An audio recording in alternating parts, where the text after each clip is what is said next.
Buongiorno a tutti, a tutte e a tutti, benvenuti a questa tavola rotonda che fa parte integrante del terzo convegno della mediavistica italiana. Grazie a tutti i partecipanti, a tutti gli intervenienti. Due parole di servizio di presentazione che saranno rese ancora più sintetiche dalla presenza delle informazioni che brevemente introdurrò nelle slide e quindi proiettate e rese visibili al pubblico.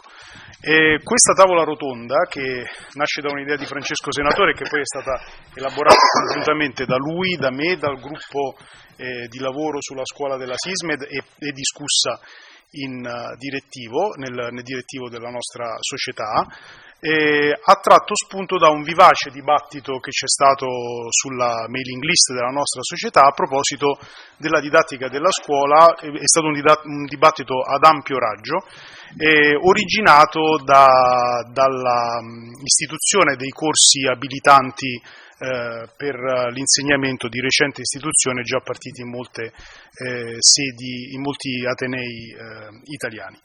Il dibattito, come vi dicevo, è stato interessante e abbiamo pensato che fosse il caso di metterlo a frutto, chiedendo ad alcune persone che sono qui al tavolo con me in questo momento, che sono Francesco Bianchi, Beatrice Borghi, Antonio Brusa, Walter Pancera, Riccardo Rao, Marino Zabbia, tutte a vario titolo interessatesi e impegnate su temi relativi alla didattica della storia nelle scuole e all'università, di mettere a confronto le loro opinioni su una serie di temi che non rileggo, ma che voi potete tranquillamente trovare a schermo e che continuerete a vedere durante il dibattito. Il dibattito, come vi dicevo, questa è un'introduzione puramente di servizio, lo scopo è quello di lasciare il più presto possibile la parola agli intervenienti, che torno a ringraziare.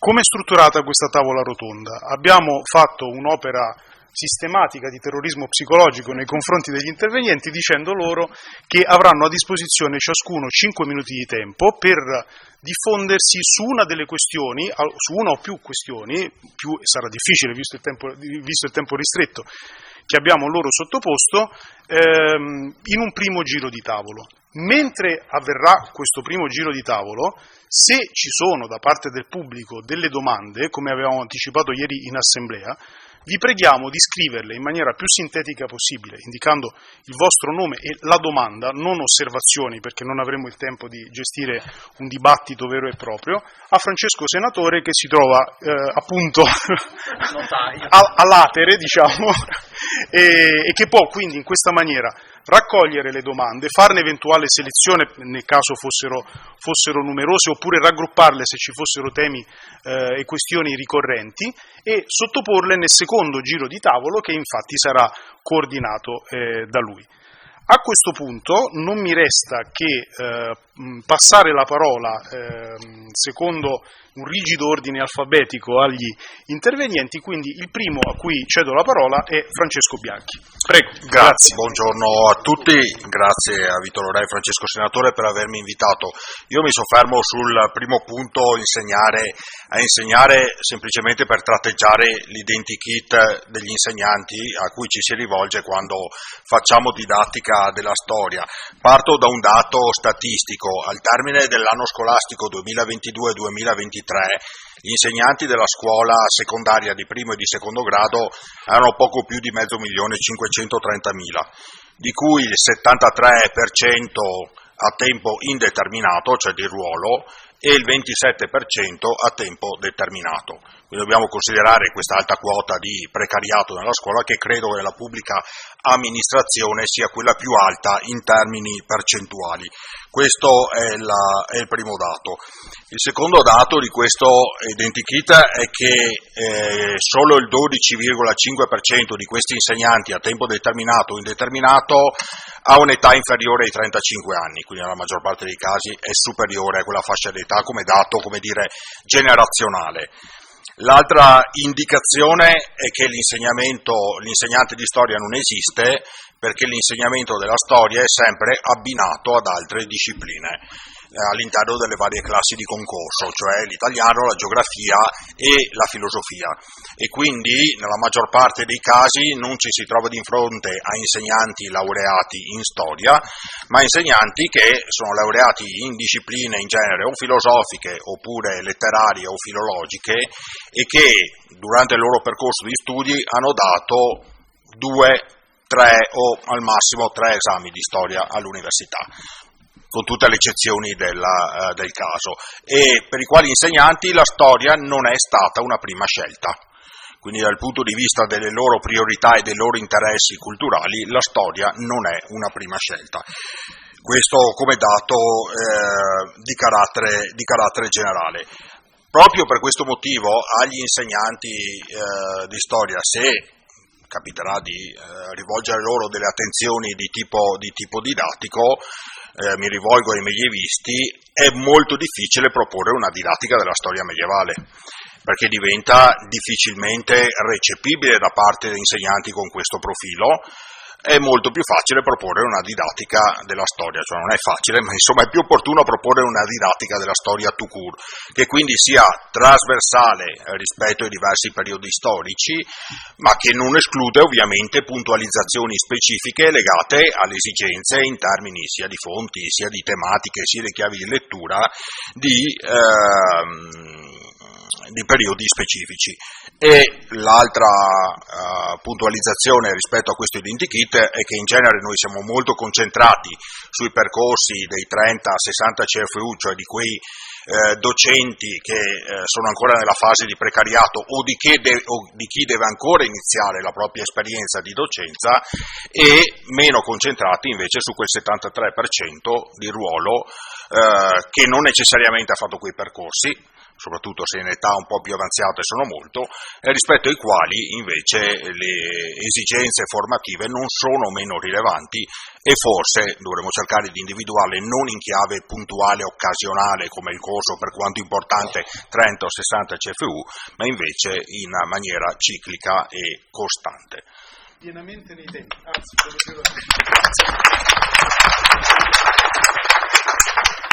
Prima di cedere la parola a Beatrice Borghi, cerco ciò che devo. Beatrice, scusami, è scomparso il PDF. Come si chiama? Ok.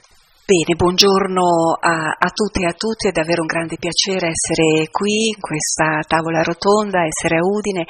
Ringrazio moltissimo Francesco Senatore e Vito Lorei, il Presidente Panarelli, per aver ideato, progettato questo momento di confronto su un tema sicuramente importante, fondamentale, perché adesso ci coinvolge pensando ai 60 CFU, ma un tema cruciale e fondamentale, la formazione degli insegnanti.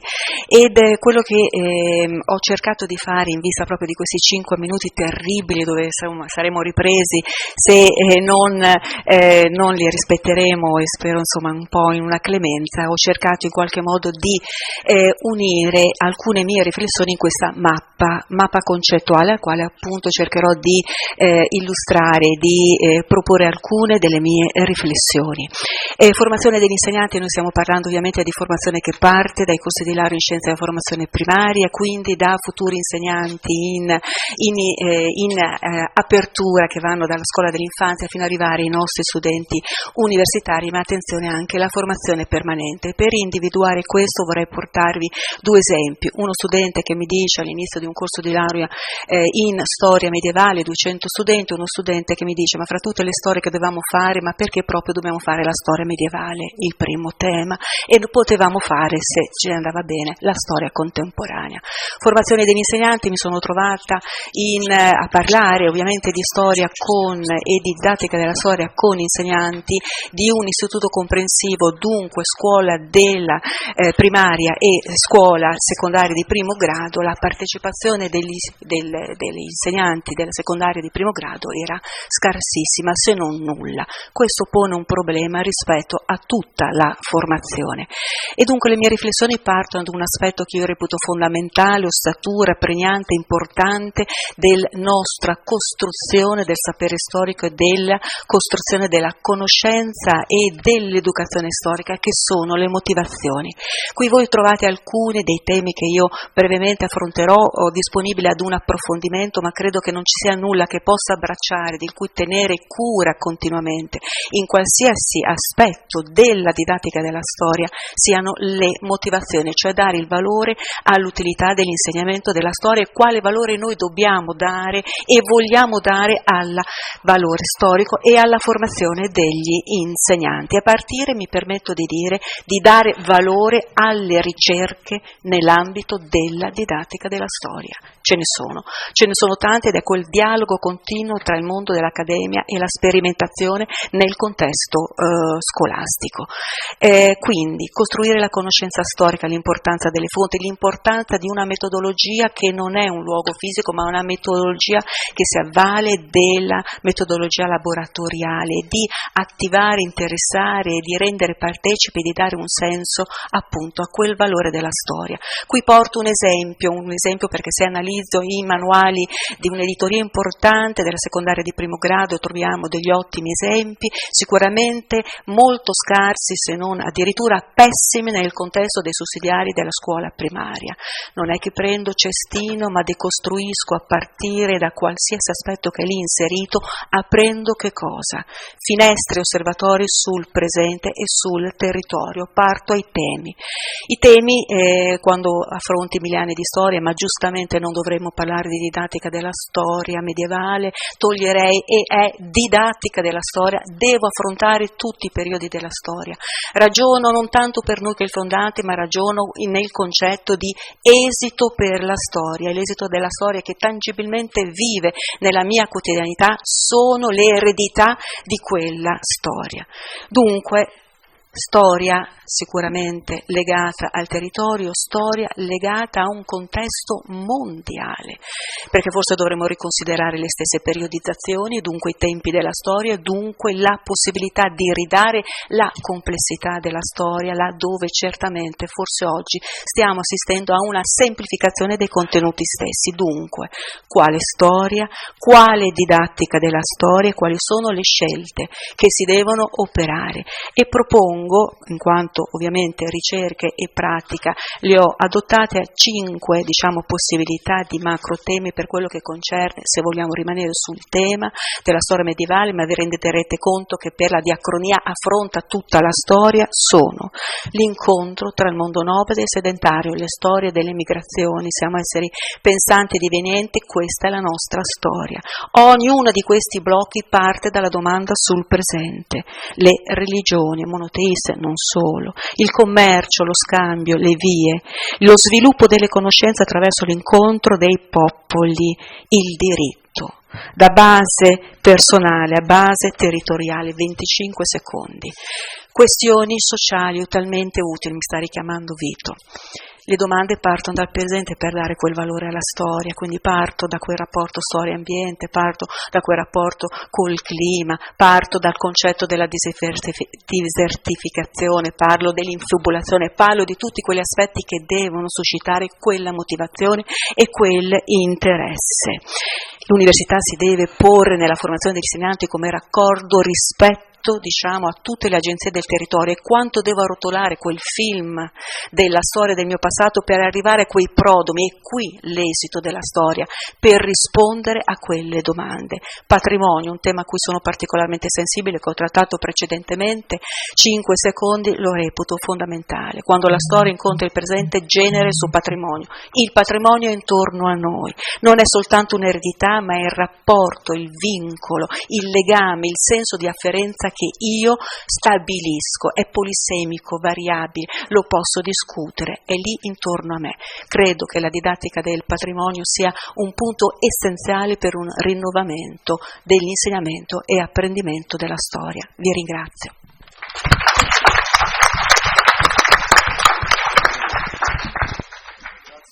Io provo a rispondere alla prima delle questioni, praticamente tutti stiamo rispondendo a questa, anche se insegnare cosa bisogna fare all'università. Per pura comodità, e quindi non con una distinzione accademica, quindi non mi fucilerete per questo, divido le conoscenze e ciò che bisogna fare in 3 campi. Primo, le conoscenze di fatto, le conoscenze fattuali, secondo, quelle tecniche, e terzo, quelle critiche.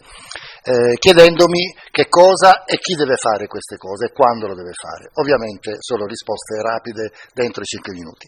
Le conoscenze fattuali ovviamente sono, per quanto ci riguarda, la storia medievale, ma sono tutte le storie, perché un docente fa fronte a tutte le storie e quindi pone un problema che è un problema di curriculum universitario. Quante storie si fanno all'interno del curriculum universitario? Questo problema non può essere aggirato con gli espedienti, recuperiamo 5 ore nel TFA, recuperiamo 6 ore, non si possono recuperare, se si perdono non ci sono più, è un corso che va fatto in un certo modo oltretutto. Quindi la questione che però ci dobbiamo porre non è soltanto bisogna che il ragazzo conosca quella storia.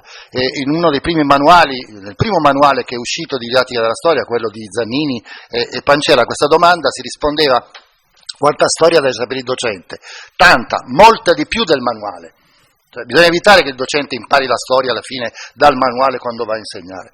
Però il problema, secondo me, su cui possiamo riflettere è: va bene, gli devo insegnare la storia medievale, eccetera, ma che tipo di storia medievale gli devo insegnare? Come gliela devo insegnare?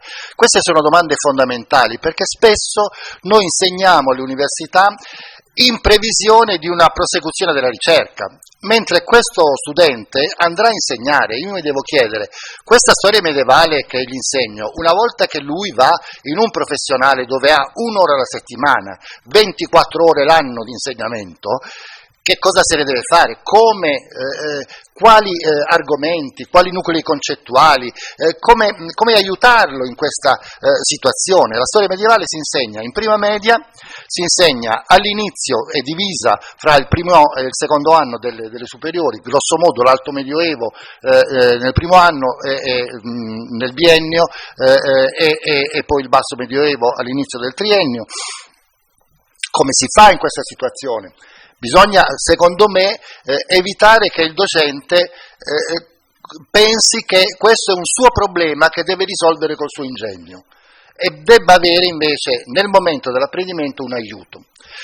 Ma, e questo lo diceva nella sezione che ho ascoltato prima, senatore, uno degli elementi fondamentali della formazione professionale è il modo con il quale lo studente ha studiato la sua storia. Cioè, quando il docente insegna, se un docente immagina che il corso sia una serie di 60 conferenze frontali, è ovvio che il suo studente capirà e immagazzinerà nella sua professionalità di base che la storia è una serie di conferenze, in classe è una serie di conferenze che faccio in classe, poi le chiamerete lezioni, eccetera. Non è il problema di non vorrei che succedesse questa cosa qui, l'alternativa, conferenze, lezione o non lezione, eccetera. La lezione serve, il problema è che deve sapere che il docente può usare altre cose oltre alla lezione, può fare altro. Se lui non l'ha preso nel momento di formazione, a parte la didattica, è difficile poi convincerlo che queste cose possono essere fatte. Quindi il metodo di apprendimento è uno degli elementi fondamentali, perché poi ci sono le conoscenze tecniche. Le conoscenze tecniche, ieri stavamo a vedere alcuni rapporti di docenti di Udine, no? I quali sapevano fare tutto, il debate, tutte queste cose inglesi che si fanno, ma come vengono fatte? Alcuni suggerimenti che riuscivamo a vedere ci dicono fate male, perché il sistema che oggi si pensa funzionare sia questo: noi storici diamo la materia, poi arriva il pedagogista che imprime, no, la forza istituzionale, la forza insegnantizia. Noi siamo la materia prima e loro la forma sostanziale, no? Non è così, tutto va calato dentro la disciplina, e questo implica un sapere tecnico, quindi la necessità di una didattica, di un insegnamento didattico specifico, che non può essere, a cui non possiamo rinunciare, altrimenti il docente farà il continuo artigiano di se stessi, l'inventore della didattica, che è una situazione terribile. L'ultima me la riservo per una cosa, che sono le conoscenze critiche, che secondo me sono fondamentali. Grazie mille.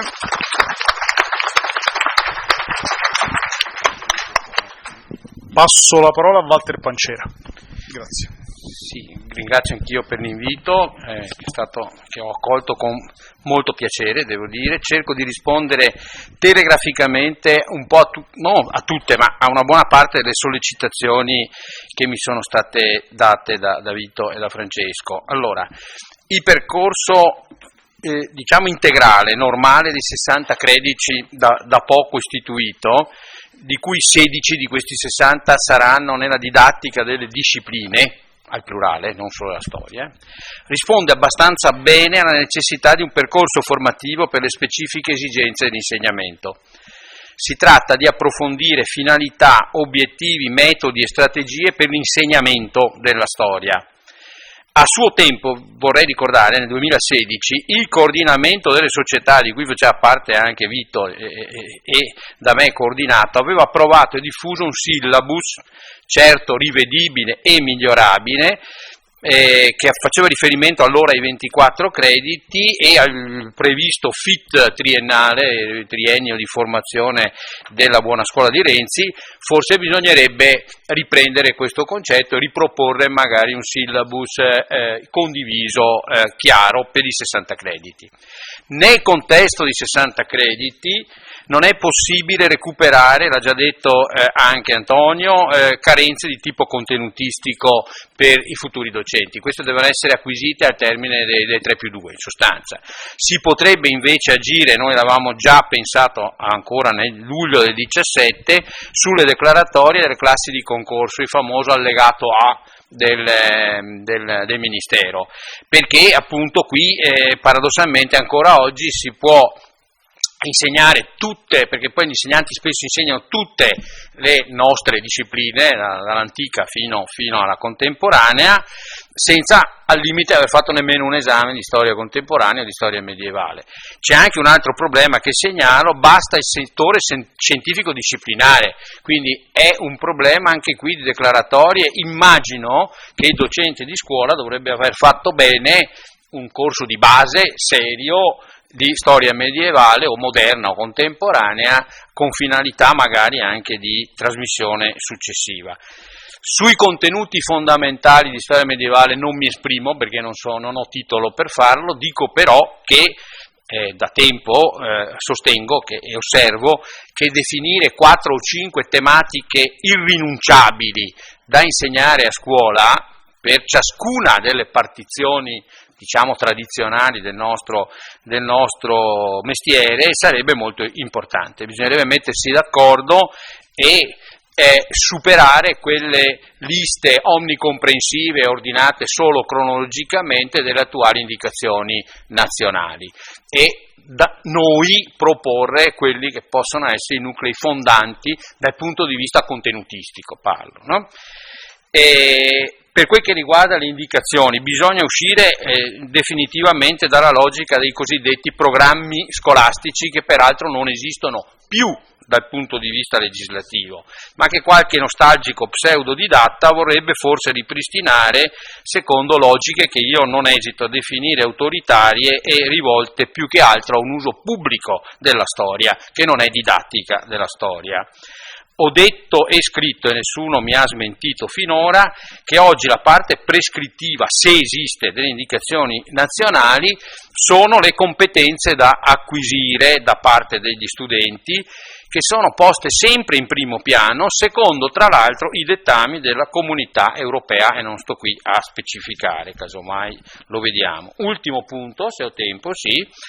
L'insegnante dovrebbe dunque programmare le sue attività in questo modo, cioè agendo per competenze. Cosa voglio che lo studente sappia comprendere, ricavare, utilizzare, individuare, produrre, naturalmente agganciato a un contenuto tematico preciso, che dovrebbero essere quei fondamentali di cui parlavo prima. Noi storici dovremmo fornire possibilmente un quadro chiaro, coerente e in progressione, se possibile, delle competenze che interessano la nostra disciplina, che sono quei 2 livelli di cui parlava poc'anzi Antonio, cioè le parti tecniche e critiche legate allo studio della nostra disciplina, che fanno parte, secondo me, della formazione cittadina più in generale, chiaramente, no? Dicevo, su questo punto uscirà, mi dicono tra poco, un numero monografico di ricerche storiche. Io ho dato il mio contributo in questa direzione. Naturalmente sarebbe necessario anche fornire degli strumenti di lavoro opportuni, validati negli obiettivi e nei contenuti, magari facilmente riproducibili a livello scolastico, ad esempio tracce concrete per i laboratori, esercizi e schemi di lavoro sulle fonti, indicazioni su come programmare correttamente una unità didattica di apprendimento, perché a scuola le cose si chiamano così. Grazie dell'attenzione.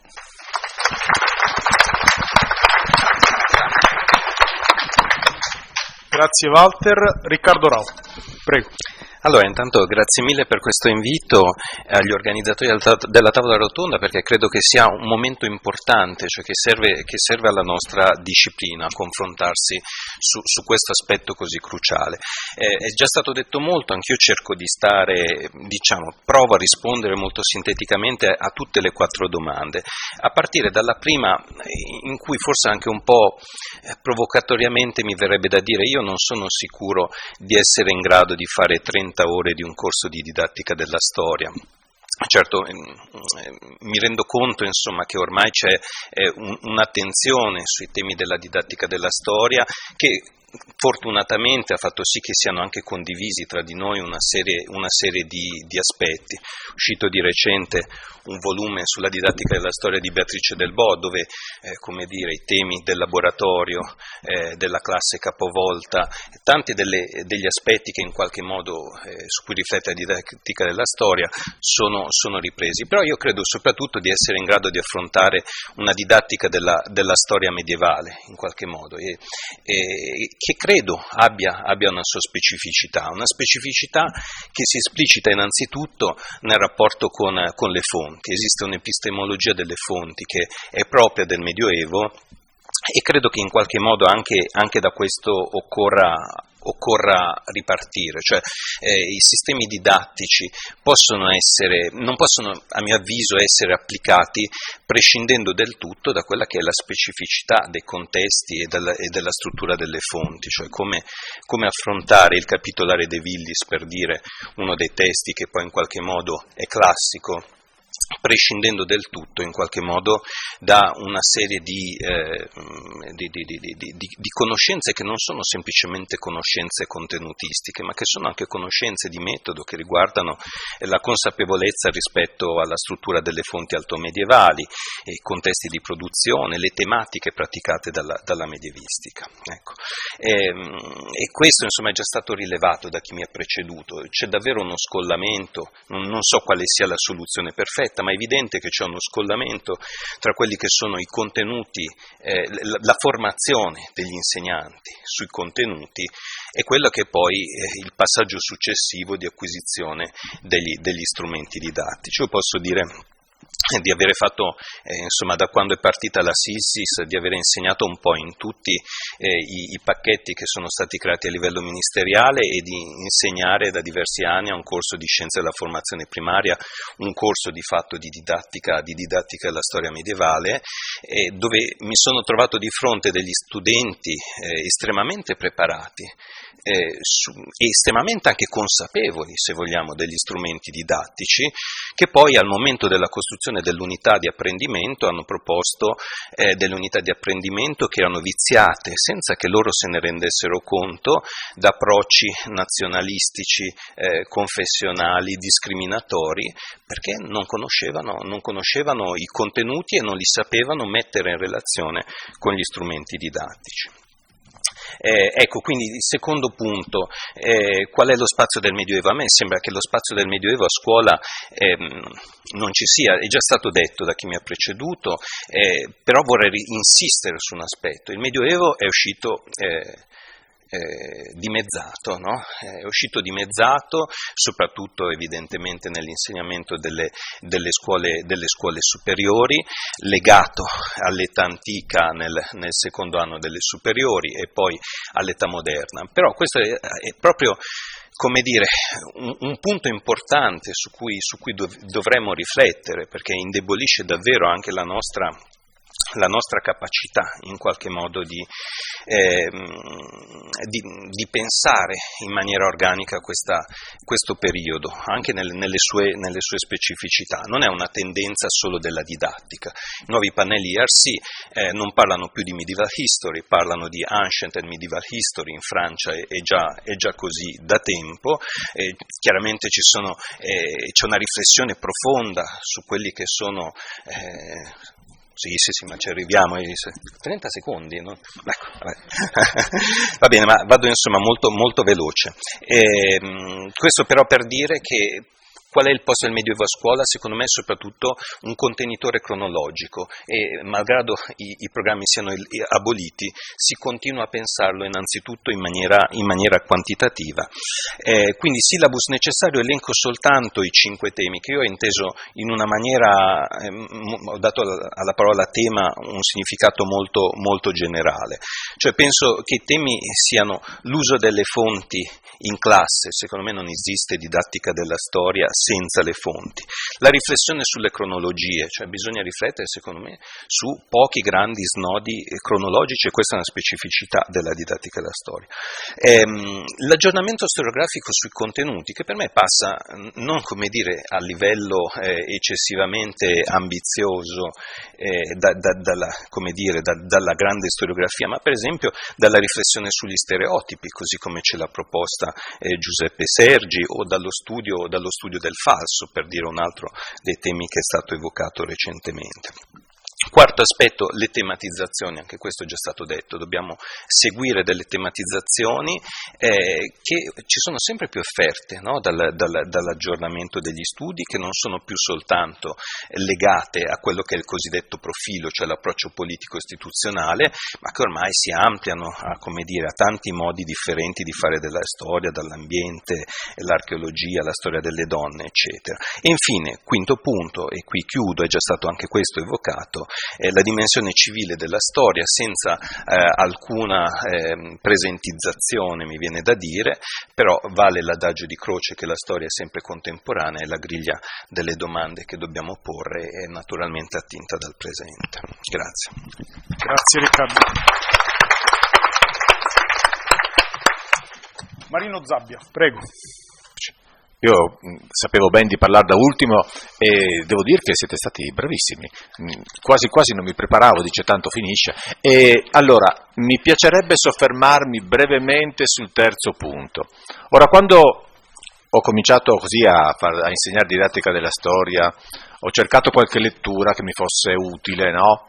E sono rimasto perplesso dal fatto che la riflessione metodologica, un po' alta, diciamo così, è ferma ai primi anni '80. Dopodiché c'è tantissima produzione, tutta volta a come insegnare, no? Sostanzialmente vengono riproposti nell'ambito della didattica della storia soluzioni che altri, che ne so, un matematico, che so io, si è inventato per la sua. Ora, questo è già un primo aspetto su cui si potrebbe riflettere, no? Qui siamo in tanti, pensiamoci, esiste una specificità della didattica della storia?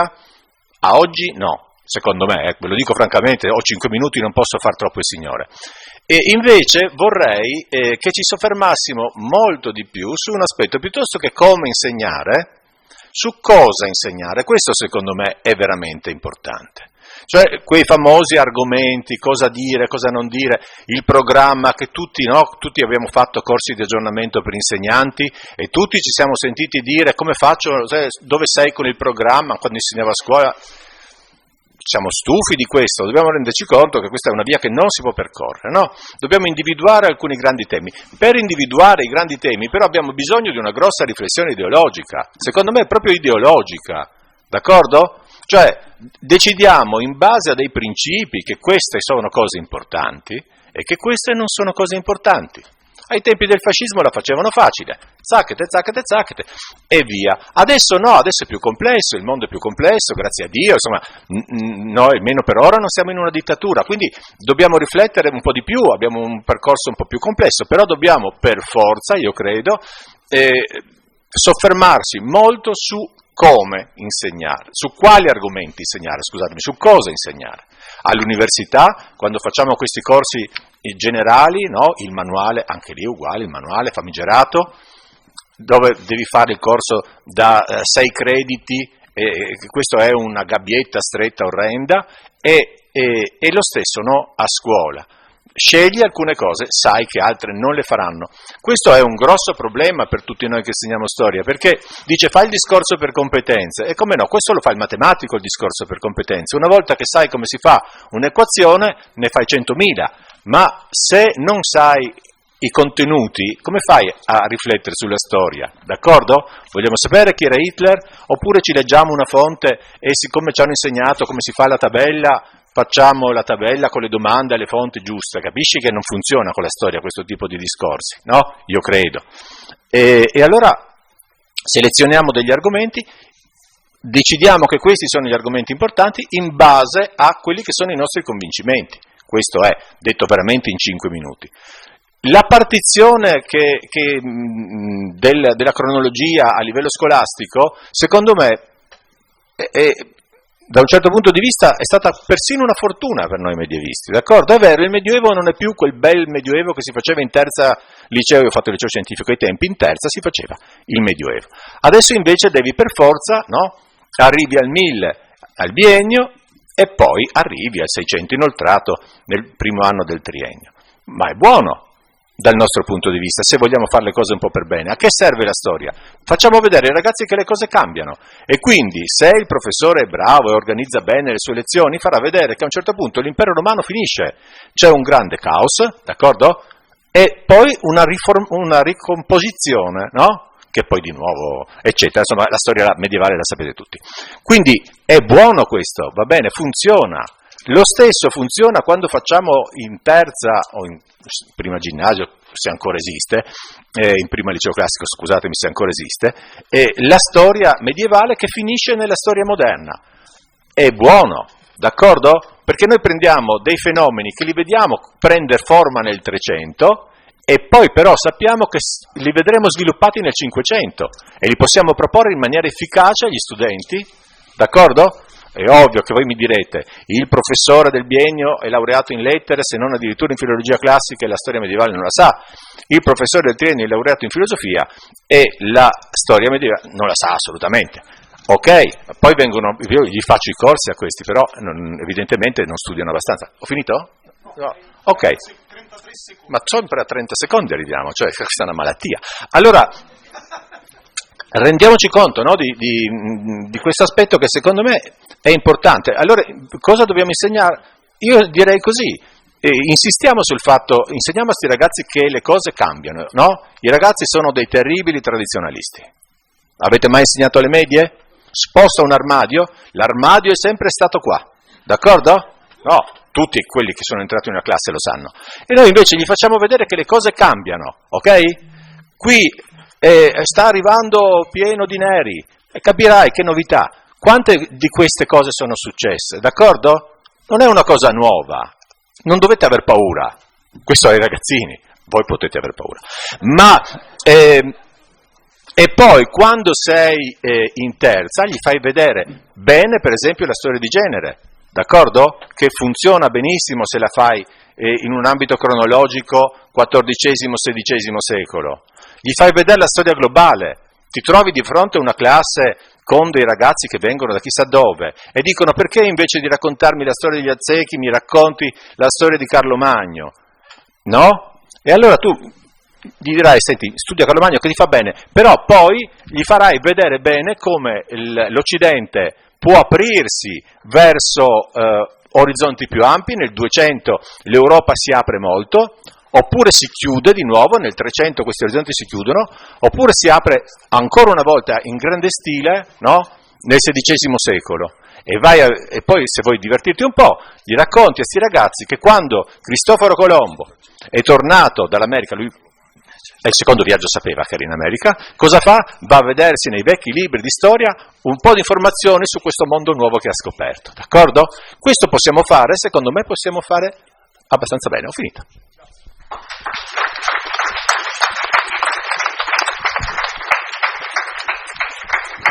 cedo la conduzione della tavola a Francesco. Vi abbiamo così terrorizzato che le domande non sono molte, quindi i relatori avranno l'opportunità di completare alcuni discorsi che hanno cominciato. Vi leggo le domande che sono pervenute, comincio e poi diamo la parola per 5 minuti a tutti in ordine alfabetico. Dunque Raffaele Savigny dice che nell'arco di un triennio, nell'arco di un trentennio di insegnamento universitario si è verificato un forte abbassamento del livello di conoscenze e competenze degli studenti all'ingresso dell'università. La domanda è: cosa possiamo fare per risolvere questo problema?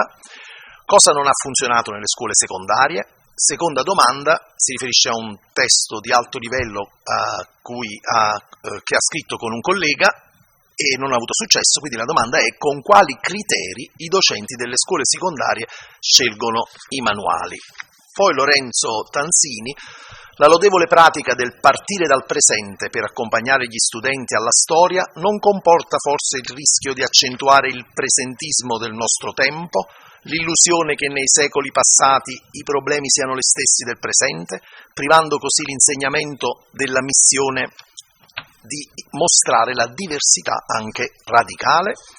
Aggiungo una mia domanda netta a Walter Pancera, cioè quali sono i 5 argomenti di storia moderna che sceglieresti? E quindi cominciamo da Bianchi, Francesco Bianchi.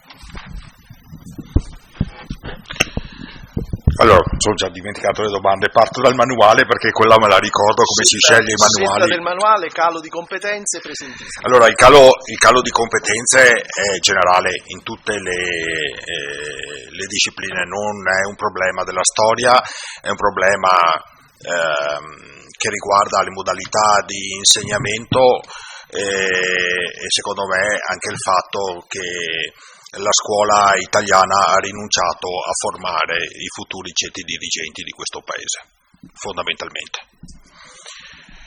E ne parlo guardando ad altri contesti territoriali anche lontano dall'Europa dove funziona diversamente, con pro e contro a questo punto di vista. La scelta del manuale dipende molto dalla simpatia del rappresentante delle case editrici e dalla personalità del docente leader all'interno del dipartimento della scuola che presiede di solito le riunioni. E cosa c'era ancora, Francesco? Il presentismo, il rischio del presentismo rispetto all'alterità della storia. Certo, il presentismo c'è, ma il presentismo, ne parla il compianto sociologo francese Marc Augé, non è legato solo al non luogo ma anche al non tempo, cioè al fatto che il tempo dei social network cui i nostri adolescenti dedicano 5 ore e mezza, 6 ore al giorno, il 25% 8 ore al giorno, è legato a un presente che scorre e che fugge via senza sedimentare e senza creare aspettativa o progettazione nei confronti del futuro. Poi lì si risolve la percezione del tempo da parte degli studenti con cui abbiamo a che fare. Posso aggiungere solo una cosa in termini di competenze, almeno per quanto riguarda un approccio pragmatico all'insegnamento della storia, a prescindere dai periodi. Almeno l'obiettivo che mi pongo io nell'insegnamento della storia è questo, cioè quello come competenza di aiutare a orientarsi nella complessità del reale. Perché poi quando finiscono scuola si trovano in un mondo incasinato e quindi si tratta di passare da la mia vita è un casino, come direbbe un adolescente un po' compiaciuto, a la vita di tutti è un casino, impariamo a orientarci. La storia, lo studio della storia è una palestra straordinaria nel momento in cui noi non ci rifiutiamo di proporre loro il reale, ma aiutiamo a decifrarlo e a saperci orientare. Grazie. Passiamo a Beatrice, vi ricordo, insomma, calo delle competenze in ingresso, presentismo, criteri di scelta del manuale e poi cosa preferisci? Sì, va bene. Un aspetto vorrei sottolineare in merito ai manuali e all'insegnamento e apprendimento della storia. Noi sappiamo che una debacle nel vero insegnamento della storia e dunque nell'apprendimento della storia sia nel contesto della scuola superiore di primo grado, quindi nelle scuole medie.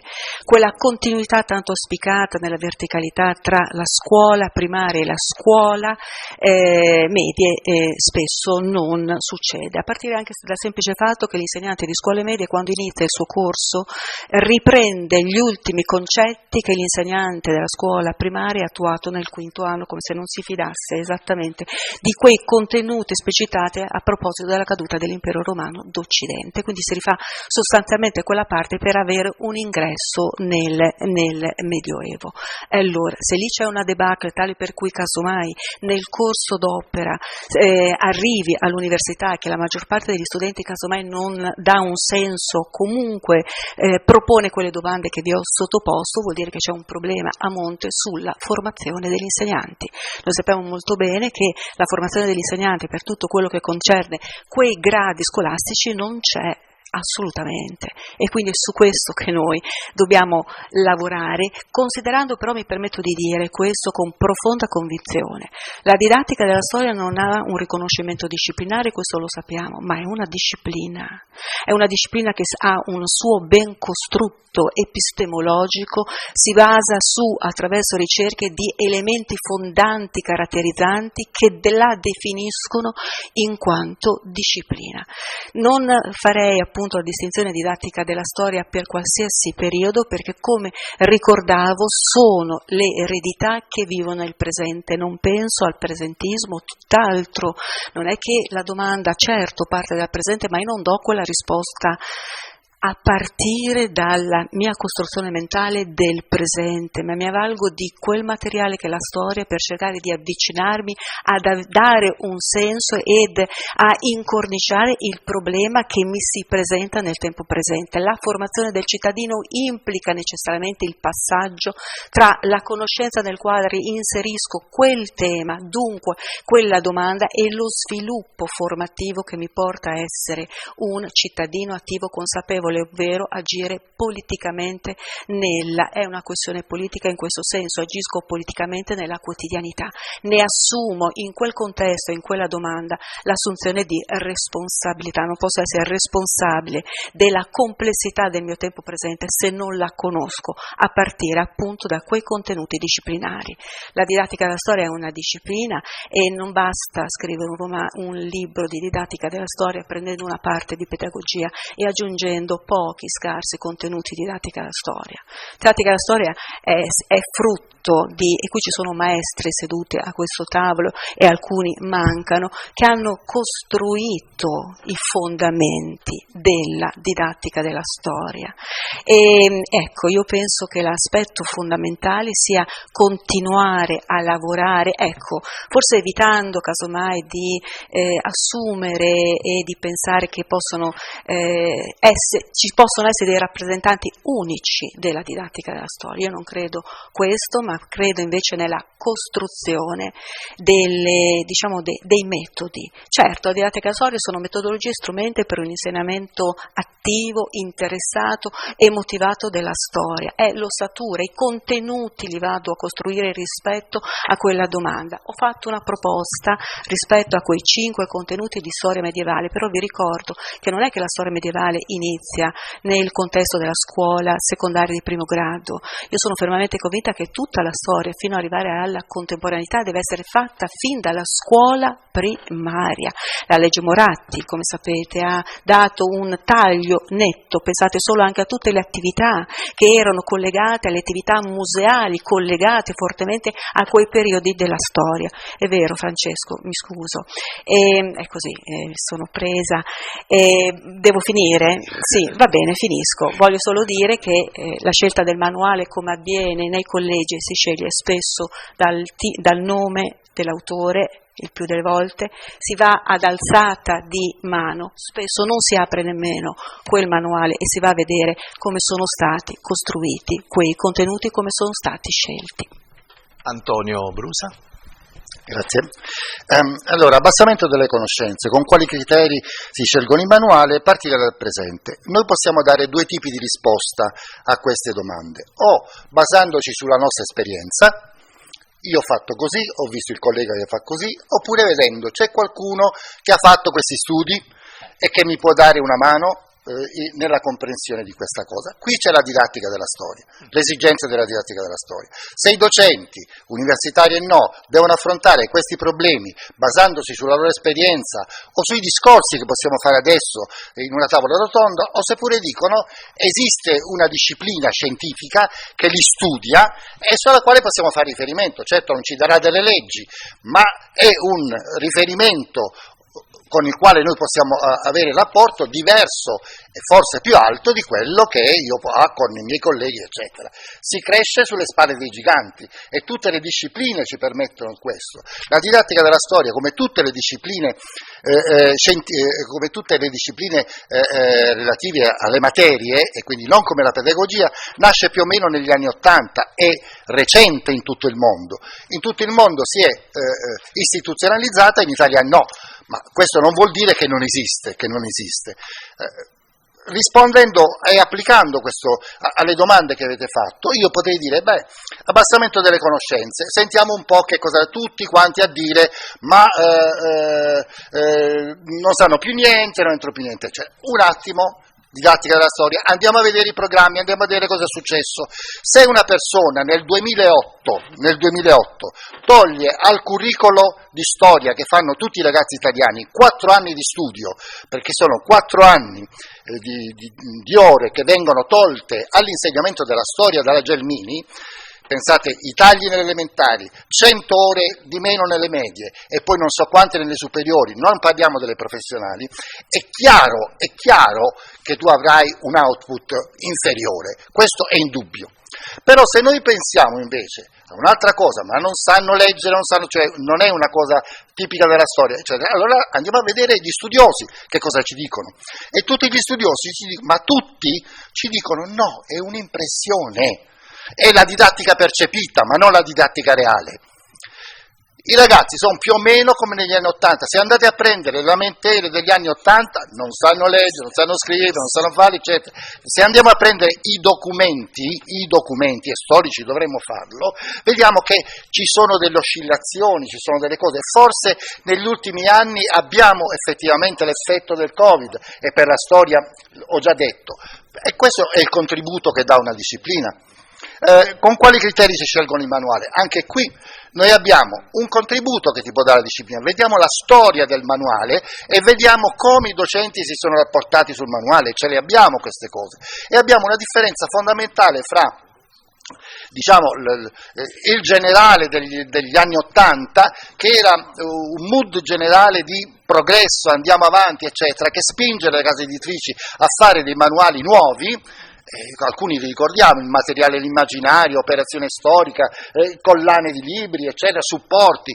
Io ricordo, c'era la rivista I Viaggi d'Erodoto che era letta dagli insegnanti, e questa cosa negli anni 90-2000 finisce e genera una nuova corpo docente che si addestra in un rapporto con una editoria che non fa più i manuali sulla base di progetti, ma fa i manuali sulla base del marketing, cioè si mettono all'inizio dell'anno e dico qual è il manuale che è andato l'anno scorso meglio, lo copiano e fanno i manuali di quest'anno. I manuali vengono rifatti continuamente, il docente si è assuefatto a questa roba qui.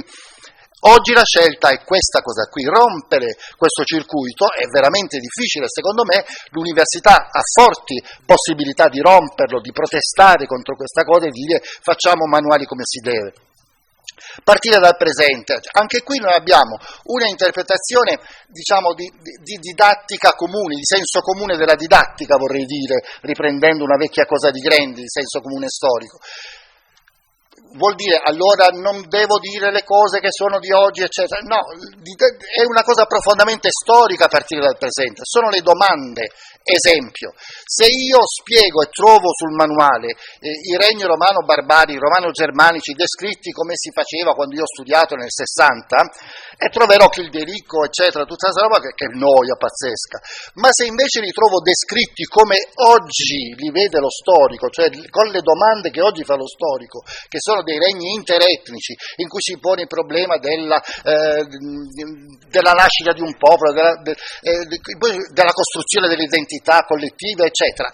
Queste sono cose che stanno nella pancia di tutti, cominci a parlarne e i ragazzi entrano, ma non perché stai facendo attualizzazione, ma perché stai usando le domande del presente. L'ultima cosa non la dico, va bene. Walter.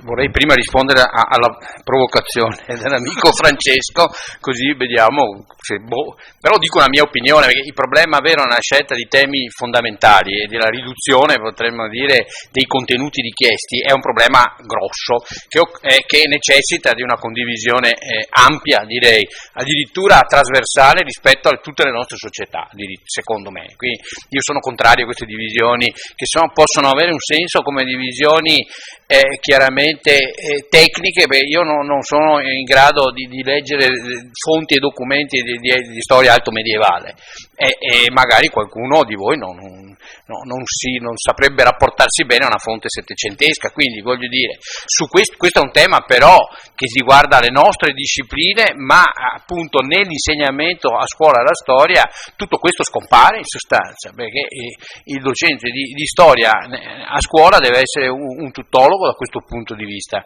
ci siamo, e non un tecnico. Rispondo dicendo così, 5 temi. Gli sparo come mia opinione: la protoglobalizzazione, adesso ormai è entrato un po' nell'uso questo discorso che certamente è fondamentale per l'età moderna, la rottura dell'unità religiosa europea, e nella protoglobalizzazione naturalmente entrerebbe anche il contatto ovviamente con le altre, tra tutte le civiltà in età moderna, le grandi rivoluzioni politiche. E poi magari al 4 la strada del razionalismo, cioè dal Rinascimento fino all'Illuminismo, la strada culturale della proposta, diciamo, razionalista. Finita qui, al loro interno poi si possono declinare. Vorrei anche dire un'ultima cosa, perché ho sentito delle cose che non mi sono piaciute, devo dire, soprattutto dal punto di vista della ingenuità di alcune espressioni che ho sentito qui ora. Il problema delle competenze, nessuno ha mai detto, tanto meno la comunità europea e tanto meno chi si occupa di queste cose da anni, che nelle competenze non ci sono i contenuti, le competenze siano delle cose, anzi il problema è il contrario, la competenza è l'acquisizione di contenuti sapendo a che cosa servono e sapendoli usare nel modo appropriato, eccetera, eccetera. Ora, il problema non è competenze versus contenuti, i contenuti vanno definiti secondo me meglio e in maniera più sintetica, se vogliamo chiamarla così.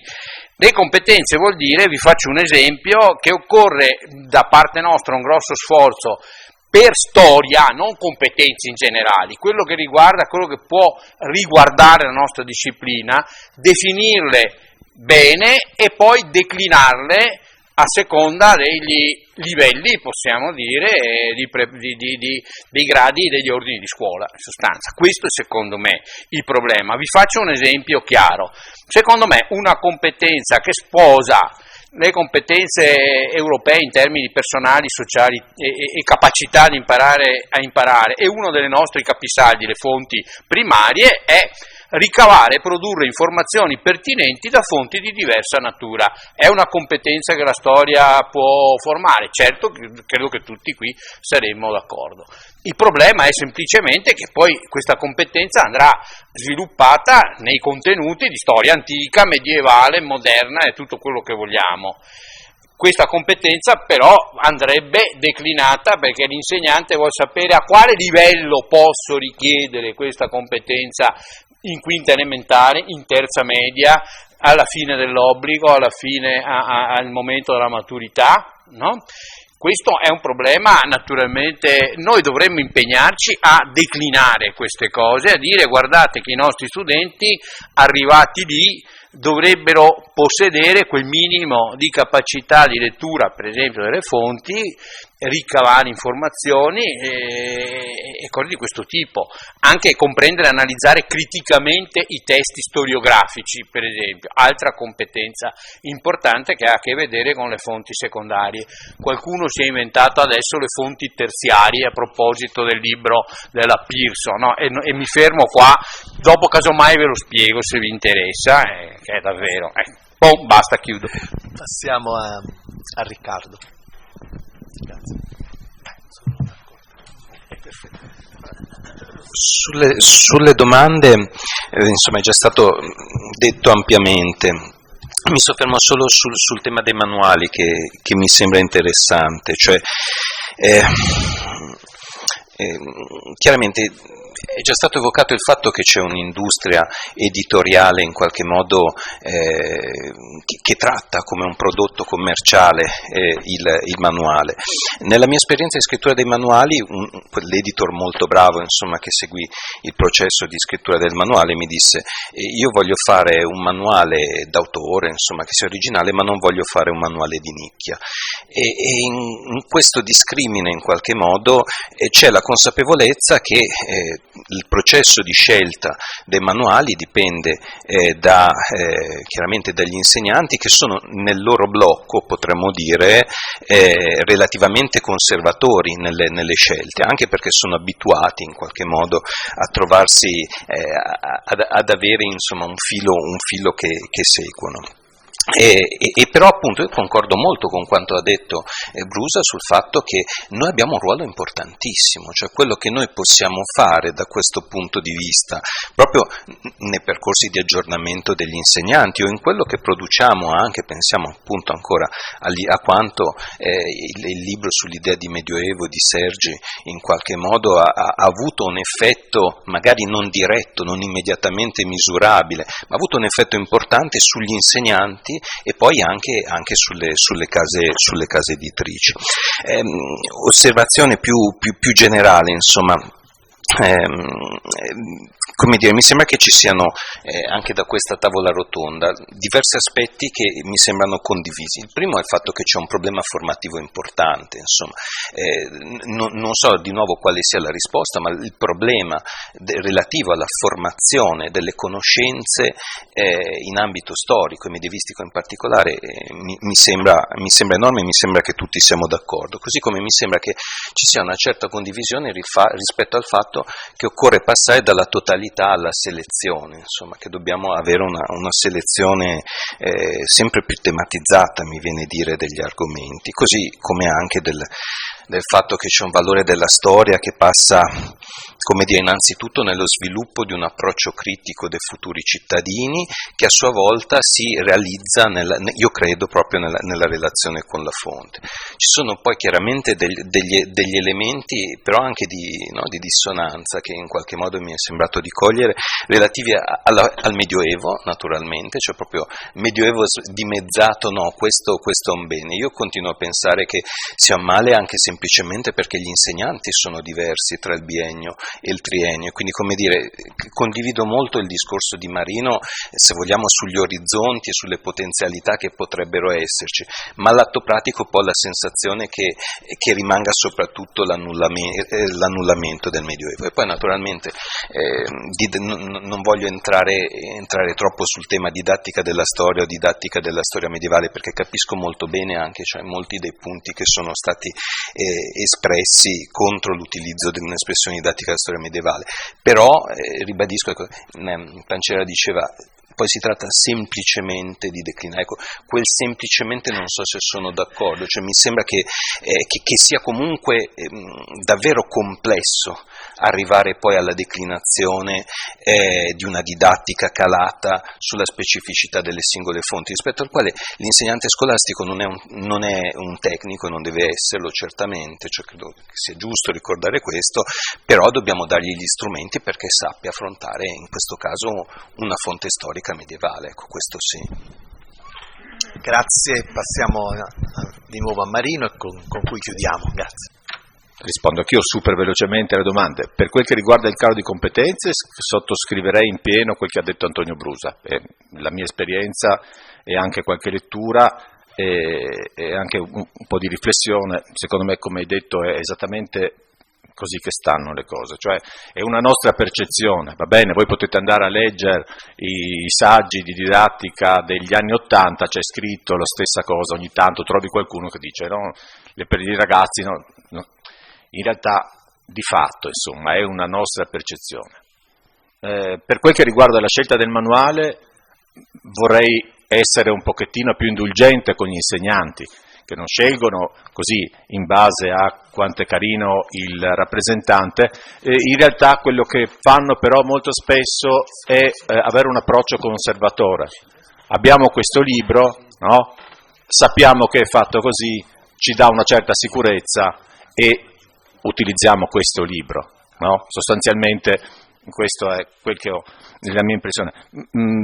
Per quel che riguarda invece i temi del presente riproposti nel passato, io sarei dell'idea che la storia potrebbe essere una straordinaria occasione per insegnare che le cose cambiano, no? Questo già ve l'ho detto prima, e quindi anche quelle che oggi per noi sono priorità non erano priorità 50, 100, 200 anni fa. Quelli che adesso sono diritti acquisiti, che pensiamo irrinunciabili, non erano tali 30 anni fa e non è detto che saranno tali tra 30 anni. Quindi da questo punto di vista far vedere che le cose cambiano, far vedere ai ragazzi che l'approccio, no, che quello che per noi è una cosa fondamentale, un diritto a cui non rinunceremmo mai, invece nel Medioevo magari si pensava ci fosse. D'accordo, questo secondo me è una cosa proprio importante, un'utilità della storia.